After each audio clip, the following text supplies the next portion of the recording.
Are you a fan of pro wrestling, comedy, and combat sports? Then we have the podcast for you because we cover that and much, much more. Do you like to debate with your friends? Do we have the perfect segment for you? It's the 531, where we take any given subject, break it down to a top 5. From there, we debate it down to 3, and then into that number 1 spot. If you want to get a hold of us, find us on our social medias. Search Working Fans Podcast on any major social media platform. And if you want to find the podcast, search for us on any major podcast platform, as well as YouTube. Working Fans Podcast. We put in the work so you don't have to.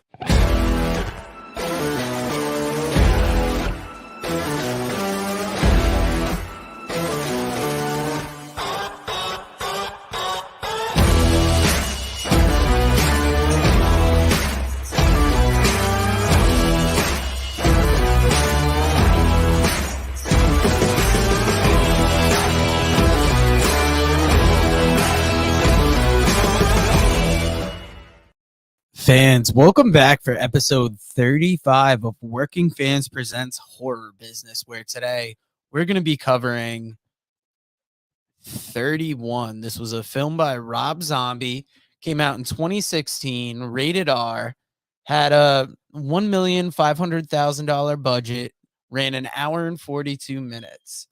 I don't have opening weekend information for it, but it grossed $779,820 in the US and Canada, while grossing $850,419 worldwide.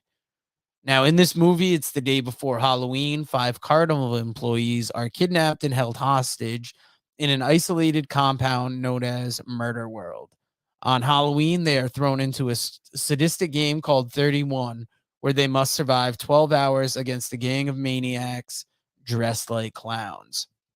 Major actors in this movie: Malcolm McDowell played Father Murder, Richard Brake played Doomhead, Jeff Daniel Phillips played Roscoe Pepper, Sherry Moon Zombie played Charlie, Lawrence Hilton Jacobs played Panda Thomas, Meg Foster played Venus Virgo, Kevin Jackson played Levon Wally, Jane Carr played Sister Serpent, Judy Geeson or Geeson, it's Geeson, played Sister Dragon, Pancho Moller played Sickhead, David Yuri Schizohead, Lou Temple Psychohead, Torsten Vogues Deathhead, Elizabeth Daly Sexhead. Now, I picked this movie because I remembered liking it when I first saw it, but this time I did not enjoy it. It might be the burnout of having watched so many horror movies this month and making it a point to try and review each one.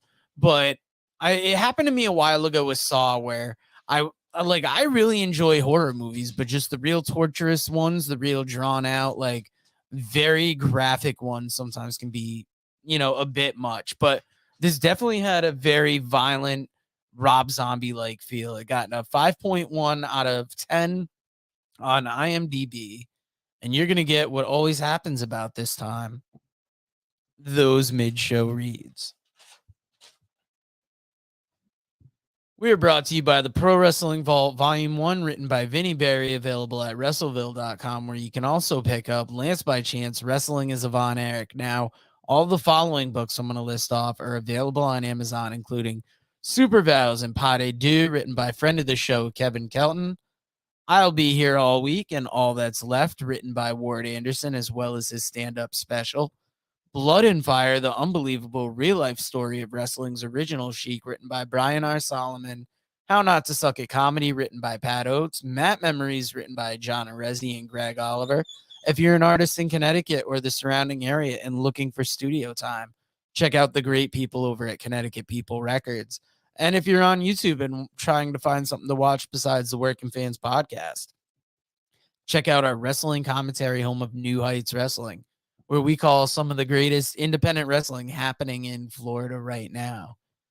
And as always, we are going to end with the fun facts. And I'm going to miss doing this movie trivia, but this was Rob Zombie's first crowd-funded film. Some of the fans who helped fund the movie landed roles as Murder World goons. This was shot in 20 days. Torsten Vogt came up with the idea of Death Head and Sex Head to sing a song in German. Doomhead's opening monologue was originally shot in color. According to Box Office Mojo, the film was released for 5 weeks and grossed less than $800,000. 31 was re-edited twice before the MPAA gave the film an R rating. The first 2 times it came back with an NC-17. This film features 5 Devil's Rejects alumni: Michael Redbone Alcott, Elizabeth Daly, Ginger Lynn, Sherry Moon Zombie, and Lou Temple. This movie premiered at the 2016 Sundance Film Festival. This is Rob Zombie's first film since House of a Thousand Corpses that he made his own music for, composing the music with some of his bandmates. With the exception of Doomhead, each killer is subsequently killed with their own weapon. And the final fact I got for you today shares a lot of plot similarities with a 1932 film, The Most Dangerous Game. Now, thank you for joining us for this whole run of movies we had. As you heard, or you might have heard during our Werewolf by London release, this is one of the bonus films we're covering for Halloween. We did 31 in 30 days, and I figured for Halloween, since I couldn't deliver a big guest, I'll just give you a few more movies and probably like another horror movie discussion episode at the end of this. So thank you for joining us. Please like, rate, review, subscribe wherever you can. Hit that notification bell so you're aware of when these videos come out. And, we'll be bringing you a couple more. Thank you for joining us. And I'm sure we got something in our pocket for November as well. So